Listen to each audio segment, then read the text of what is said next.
And when David asked her if she'd like to join, she said without hesitation, yes. She went to a family reunion, and she told her family that she was now a communist and they should become communists too. That didn't go over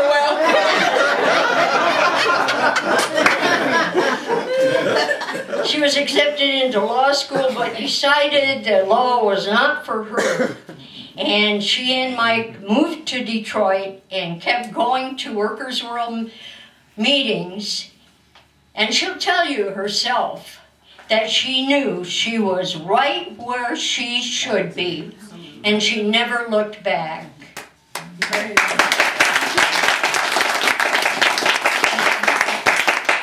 I'm not done.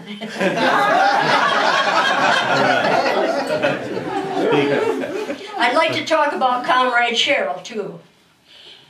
Comrade Cheryl was convinced that she was a communist before she ever met the party. And it was Marxism and a working class analysis that helped her to understand why her father kept losing his job. She looked back through the history and saw that there was a recession every time he lost his job. She was of Eastern European extraction, and her name sounded like it. And the kids all said, with a name like that, she must be a communist. And she didn't know what a communist was. But little by little, she picked up information about it. And when she heard about the Cuban Revolution and the Marxist government there, she was sure that she was a communist. Her grandparents were working class, and she was aware that they were having to deal with all the labor conflicts that took place in the 40s and 50s. But they were racist. All her neighbors were racist, and she hated racism. It seemed like to her that all of Arizona was racist. And she married and moved to Ohio.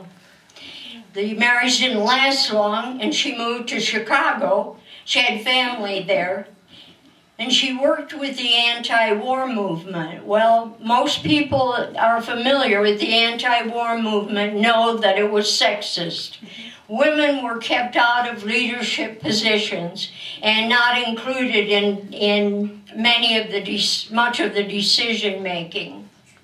One good thing did come out of her life in Chicago, though. She met members of Youth Against War and Fascism, which was the youth arm of Workers' World Party. One of their chants especially stood out to her. It went, "Big firms get rich, GIs die." She was amazed to hear that. She'd never connected the two. It was a new thought. But she was very frustrated with the anti-war movement because of its sexism, and she found out that Chicago was racist too. And angry and frustrated, she went to New York. She was convinced that she would never find a group that wasn't sexist. And she worked with the women's movement. She made friends with women who had had illegal abortions. And one member told her about the Workers' World Party there in New York, and she went to one of the meetings to see about it. Well, women were taking leadership roles in that party, and there didn't appear to be any sexism, and they were communist. And she realized that a lack of sexism was unique to the party. And so, in the early 70s, she joined. And so we celebrate Comrades Debbie and Comrades Cheryl, and all the rest of the comrades of Workers' World Party. You can almost hear their sighs of relief, Debbie's and Cheryl's. Relief and joy when they learned about the party.